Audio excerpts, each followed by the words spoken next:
Mais par contre, le Sénégal peut s'en sortir, hein, parce que nous avons la chance de jouer un premier match, la RDC. La RDC, c'est une équipe abordable, hein, à mon avis.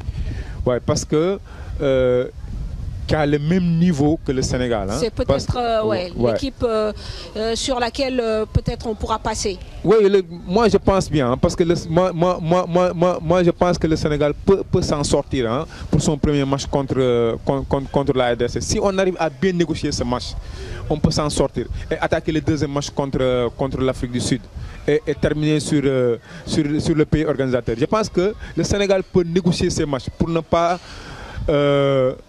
subir une certaine raclée comme tu viens de le dire. Mais je ne pense pas que le Sénégal va subir un raclée là-bas. On peut quand même être optimiste. Ouais, et moi je suis optimiste que le Sénégal peut-être fera un très bon tournoi. On peut frapper un grand coup. Hein. Très bien. À mon avis, on sait que les filles, elles ont envie. Je pense que en voyant tout ce qui se passe autour de l'équipe nationale A, donc en voyant tout ce qui se passe autour des autres équipes, elles aussi, elles ont envie d'exister, de montrer, de prouver. C'est ça. Et donc de donner développement. Non, c'est vrai, vous avez parfaitement raison. Parce que ces filles-là sont très motivées pour aller à la CAN et faire une très bonne prestation. Moi, c'est des filles que je connais très bien. Elles sont très engagées. Elles veulent ce qu'elles veulent prouver dans ce... qui est en train de s'accomplir pour elles, en fait. C'est ça. C'est pourquoi moi, je suis optimiste que le Sénégal pourra faire un très bon camp. Alors justement, en parlant de ces filles... campagne pour cette CAN. Ok, très bien. En parlant de ces filles que vous connaissez donc plutôt bien, il y en a combien de sirènes qui sont au sein de l'équipe nationale? Oui, tout dernièrement, par rapport à la présélection que l'entraîneur national avait fait, nous avions eu 6 joueuses, hein, 6 joueurs dans la sélection. Ok, très bien. Alors justement, on va terminer sur le bilan de votre équipe par rapport au championnat. Pour la quatrième fois consécutive, vous remportez le titre de champion du Sénégal.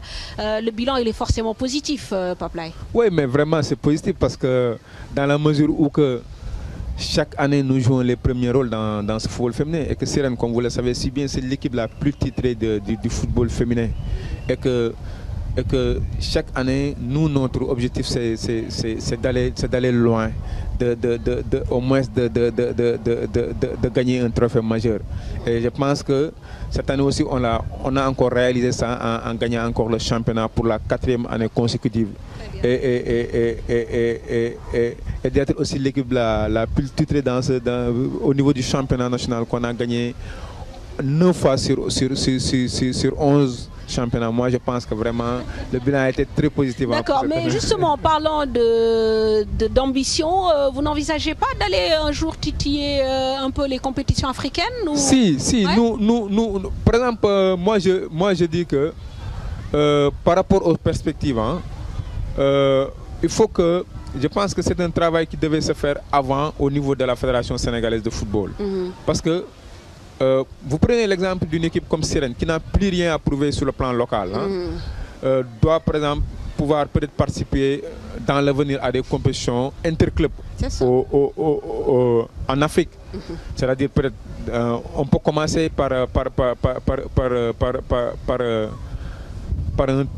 tournant au niveau sous-régional entre les clubs champions de leur pays respectifs. Moi, je pense que tout ça, c'est pour pouvoir propulser le football féminin de l'avant. Nous, par contre, au niveau des Sirènes, on est en train de s'organiser pour que l'année prochaine, précisément au mois d'avril, nous comptons organiser un tournoi international ici à Dakar, qui sera parrainé par M. Khalifa Ababakar Sall, le maire de la ville de Dakar. Ce tournoi va regrouper les 5 équipes championnes de leur pays respectifs. Le Mali, la Gambie, la Guinée-Conakry, la Côte d'Ivoire et le Burkina. Très bien. Je pense que ça va nous permettre de pouvoir jauger notre niveau ça, exactement, par rapport à ce qui se fait de mieux sur le plan international. Et vous, personnellement, à quand Pape-Laye, dans le staff de l'équipe nationale du Sénégal, on vous a déjà approché bon, parce que quand même, vous avez eu à faire vos preuves, ou alors pour le moment, c'est... Voilà. Est-ce que c'est quelque chose qui est envisagé? Non, mais moi, vous voyez, moi, je suis quelqu'un de très optimiste. Et moi, je laisse tout avec le temps.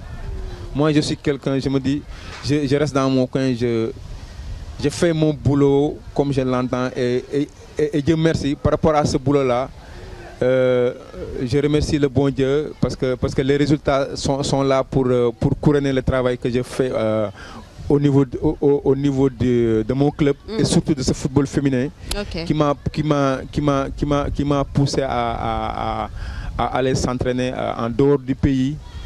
Moi, je pense que je me dis que ça va venir, ouais. Moi, je fonctionne comme ça. Très bien.